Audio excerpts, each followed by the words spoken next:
Pagi merangkak di sebuah rumah kontrakan sempit. Arif dengan seragam sekolah yang sedikit usang namun rapi, terdiam di depan cermin buram. Matanya memancarkan kelelahan, sisa-sisa begadang semalam. Sebuah tekad samar membayang di baliknya, harapan yang seringkali terasa berat digenggam di tengah keterbatasan. Dia menarik nafas dalam, siap menghadapi hari. Langkah kaki Arif terasa berat menapaki koridor sekolah. Di dalam kelas, suasana hening yang mencekam menyambut kehadiran Pak Budi, guru sains yang terkenal tegas dan seringkali sinis. Aura dominannya mengisi ruangan, membuat setiap siswa menahan napas. Meja-meja berderit pelan, menciptakan irama tegang di pagi itu. Arif duduk tegak, mencoba menyamarkan kegelisahannya. Pak Budi berdiri di depan. Pengumuman proyek sains tahunan meluncur dari bibirnya. Suaranya lantang, syarat-syarat yang diberikannya terdengar begitu ambisius, seolah hanya dirancang untuk siswa-siswa dengan fasilitas lengkap. Setiap kata menekan, menciptakan jurang antara mimpi dan realita bagi sebagian besar dari mereka, termasuk Arif. Ada getaran khawatir di udara. Dengan keberanian yang terkumpul, Arif mengangkat tangan. Dia mengemukakan idenya, sebuah turbin angin mikro yang efisien untuk area padat penduduk. Ruangan seketika hening. Pak Budi menatapnya dengan pandangan meremehkan. Sudut bibirnya sedikit terangkat. Tidak realistis, gumamnya pelan namun cukup keras untuk didengar semua. Kata-kata itu menusuk tajam. Pak Budi melanjutkan, membandingkan ide Arif dengan proyek-proyek mewah siswa lain yang ia favoriti. Tidak semua memiliki fasilitas dan kemampuan dasar yang memadai untuk ide seperti itu, sindirnya menatap lurus ke arah Arif. Wajah Arif memerah, rasa malu menyelimuti, seolah kemiskinannya terpampang jelas di depan umum. Hatinya mencelos, hancur berkeping. Bisikan-bisikan mulai terdengar, tawa kecil yang tak tertahan. Kepala Arif tertunduk, pandangannya terkunci pada meja yang kusam. Ia merasakan setiap pasang mata menatapnya, menghakimi. Beban sosial menimpanya dengan berat, menghancurkan sisa-sisa kepercayaan dirinya. Udara di sekitarnya terasa sesak, seolah semua oksigen telah habis. Dadanya perih. Pak Budi semakin menekan, mengatakan bahwa Arif seharusnya fokus pada dasar-dasar, bukan bermimpi di siang bolong. Waktumu terbuang sia-sia dengan hayalan, ujarnya tajam. Kata-kata itu mengiris, membuat Arif merasakan kepahitan yang mendalam. Kemarahan bercampur dengan rasa tertindas membentuk gumpalan berat di dadanya. Nafasnya tercekat.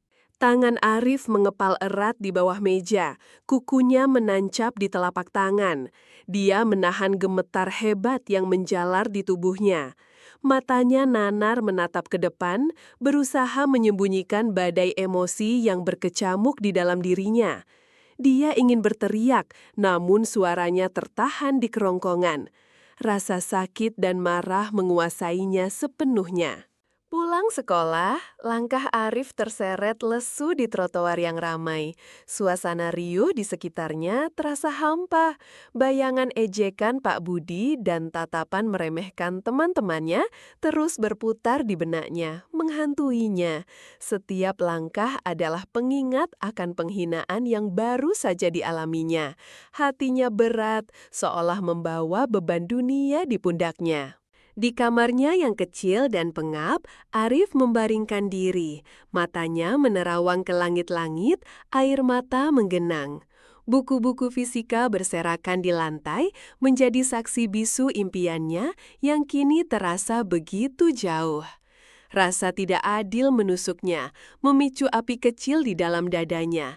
Api yang perlahan membakar tekad untuk membuktikan diri. Beberapa hari berlalu, Arif mulai mengumpulkan material bekas, kardus, kawat, dinamo mainan rusak, ia kumpulkan dari gudang tetangga dan tempat sampah elektronik.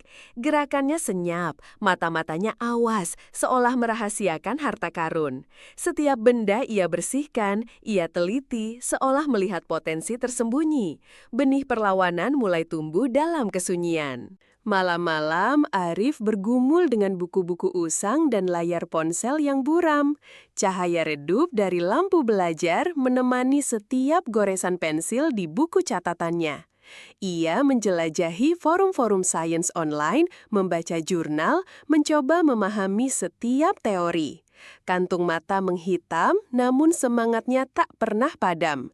Pengetahuan adalah senjatanya kini. Di sekolah, Arif semakin pendiam.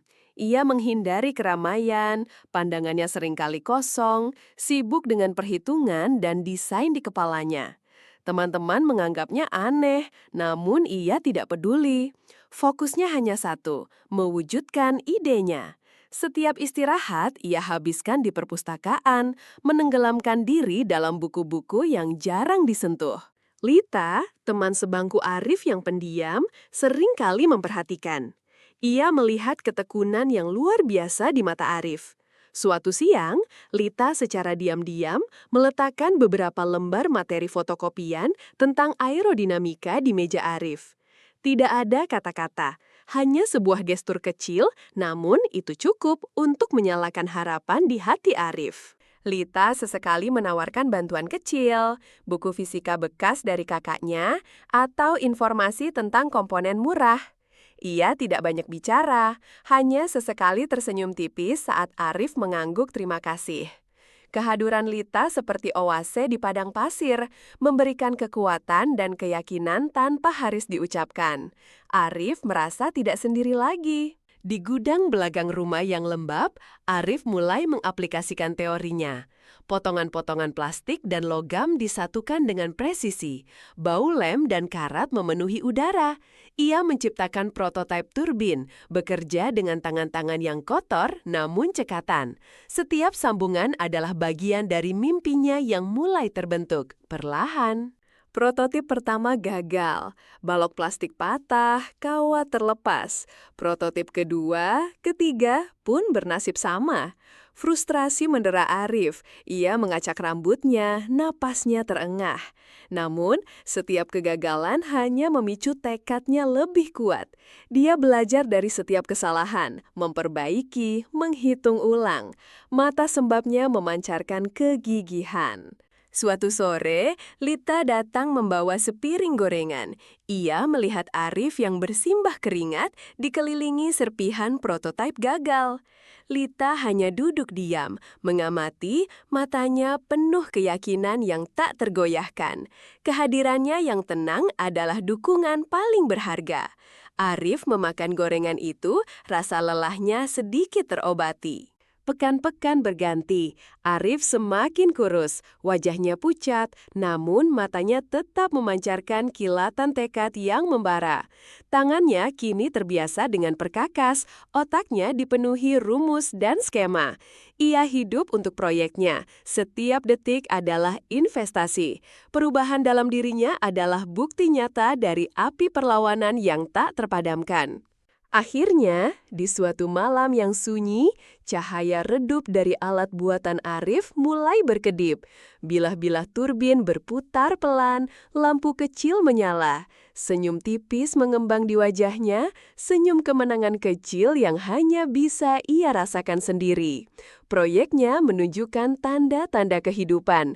Mimpinya bukan lagi hanya hayalan. Hari pameran proyek sains tiba, aula sekolah dipenuhi hiruk-pikuk. Meja-meja berjejer rapi, memamerkan beragam inovasi siswa. Aroma khas plastik baru dan keringat gugup memenuhi ruangan. Arif berdiri di samping standnya yang sederhana, sebuah turbin angin mikro yang dirakit dari barang bekas, namun terlihat kokoh. Jantungnya berdebar kencang. Pak Budi berjalan mondar-mandir. Senyum bangga tersungking di bibirnya saat melewati stand siswa-siswa favoritnya, mengomentari proyek mereka yang tampak mahal dan canggih.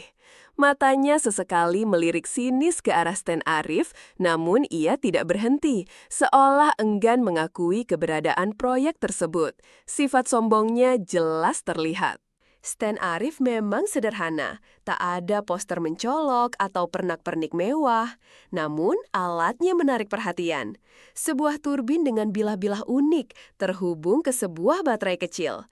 Desainnya inovatif, menunjukkan pemahaman mendalam tentang prinsip aerodinamika, jauh melebihi usianya. Sebuah keindahan fungsional dalam kesederhanaan. Perlahan, kerumunan mulai terbentuk di sekitar stand Arif. Beberapa guru lain, bahkan perwakilan dari universitas ternama, mulai mendekat. Mereka mengamati turbin yang berputar stabil, menghasilkan listrik untuk menyalakan lampu kecil. Bisikan kekaguman mulai terdengar, menyebar seperti riak air. Mata mereka berbinar-binar kagum. Arif menjelaskan proyeknya dengan tenang, suaranya mantap dan penuh keyakinan. Ia memaparkan data, perhitungan, dan efisiensi turbinnya. Setiap kata menunjukkan penguasaan materi yang luar biasa. Ia bahkan menjelaskan bagaimana material bekas bisa dioptimalkan. Audiensnya terpukau, terdiam menyimak setiap detail penjelasannya. Pak Budi yang semula mengabaikan, kini ikut mendekat. Wajahnya yang arogan perlahan berubah menjadi ekspresi terkejut, bahkan sedikit pucat. Ia melihat turbin Arif bekerja sempurna, memutar stabil, menghasilkan energi. Ini jauh di luar dugaannya. Ia mencari-cari celah, namun tidak menemukan kekurangan sedikit pun. Kekalahannya mulai nyata. Bisikan kagum tentang turbin dari sampah semakin keras. Pak Budi melangkah maju, mencoba bertanya dengan nada meremehkan, namun Arif menjawabnya dengan data dan fakta tak terbantahkan. Pak Budi terdiam, tidak bisa berkata-kata. Wajahnya memerah, kekalahan itu begitu jelas terpampang. Suasana berubah, kini Ariflah yang memimpin. Waktu pengumuman tiba. Pembawa acara menyebut nama Arif sebagai pemenang utama. Sorek-sorek kecil terdengar dari sudut aula. Lita tersenyum bangga, matanya berkaca-kaca. Arif berjalan maju dengan langkah mantap, menerima piala dan sertifikat. Sebuah kemenangan manis, bukan hanya untuknya, tetapi untuk semua yang pernah diremehkan. Saat menerima piala, mata Arif tak sengaja bersirobok dengan Pak Budi. Tidak ada dendam di mata Arif, hanya ketenangan dan kepuasan. Pak Budi membuang muka, kekalahan terpampang jelas di wajahnya. Ia tak sanggup menatap mata siswa yang pernah diremehkan itu. Sebuah pembalasan elegan, tanpa kata-kata, tanpa kekerasan. Arif tersenyum tipis, merasakan beban berat di pundaknya terangkat. Semua kerja keras, ejekan, dan air mata kini terbayar lunas. Ada rasa bangga yang luar biasa memenuhi dadanya. Ini bukan hanya piala, tapi bukti bahwa tekad dan usaha tak akan mengkhianati. Sebuah kemenangan sunyi yang menggema, mengubah segalanya.